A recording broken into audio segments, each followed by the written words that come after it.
Police भरती कोणत्याही एका जागेसाठी करता येणार अर्ज. राज्य सरकारने यावेळी पोलीस भरती अधिक काटेकोर केली असून एका पदासाठी उमेदवाराला कोणत्याही एका घटकात केवळ एक अर्ज करता येणार आहे. याआधी वेगवेगळ्या घटकात जिल्ह्यासाठी अर्ज दाखल करून 2-3 शारीरिक चाचण्या देता येत होत्या. प्रत्येक उमेदवाराचे आधार कार्ड लिंक केल्याने आता तशा संधी संपल्या आहेत. या पार्श्वभूमीवर उमेदवारांना अत्यंत काळजीपूर्वक घटक निवडावा लागणार आहे.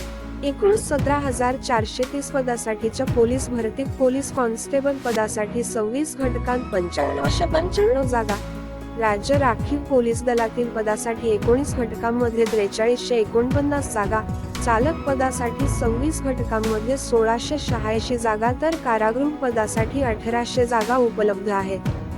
पोलीस भरतीसाठी 5 मार्च ते मार्च 31 ही ऑनलाईन अर्ज दाखल करण्याची मुदत आहे.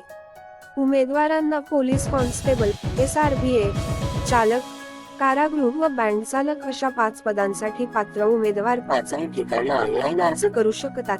मात्र एका पदासाठी कोणताही एकच घटक निवडावा लागणार आहे. उदा. कॉन्स्टेबल पदाकरिताच्या 26 घटकांपैकी कोणत्याही एकाच घटकात अर्ज करता येईल. दुसऱ्या घटकात अर्ज करू लागला तर आधीच्या अर्जासोबत आधार लिंक असल्याने दुसरा अर्ज स्वीकारला जात नाही. शारीरिक चाचण्या वेगवेगळ्या तारखांना होणार असल्या तरी लेखी परीक्षा राज्यभर एकाच वेळी घेतली जाणार असल्याचे जाहिरातींमध्ये स्पष्ट केले आहे. आजारी पडणे, डोळाफेक फसणे, धावताना जायबंदी होणे, मासिक पाळी अशा कारणांनी संधी हुकलेल्यांना आता पूर्वीप्रमाणे दुसरी संधी मिळणार नाही. या निमित्ताने यंत्रणेवरील ताण कमी होऊन संख्या फुगणार नाही असेही मत व्यक्त केले जात आहे.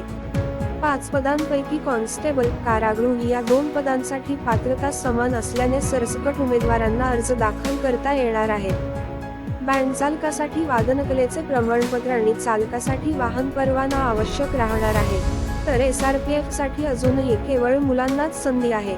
लोहमार्ग पोलीस पद वेगळे काढून 6वा पर्याय देता आला असता तो सरकारने टाळला आहे.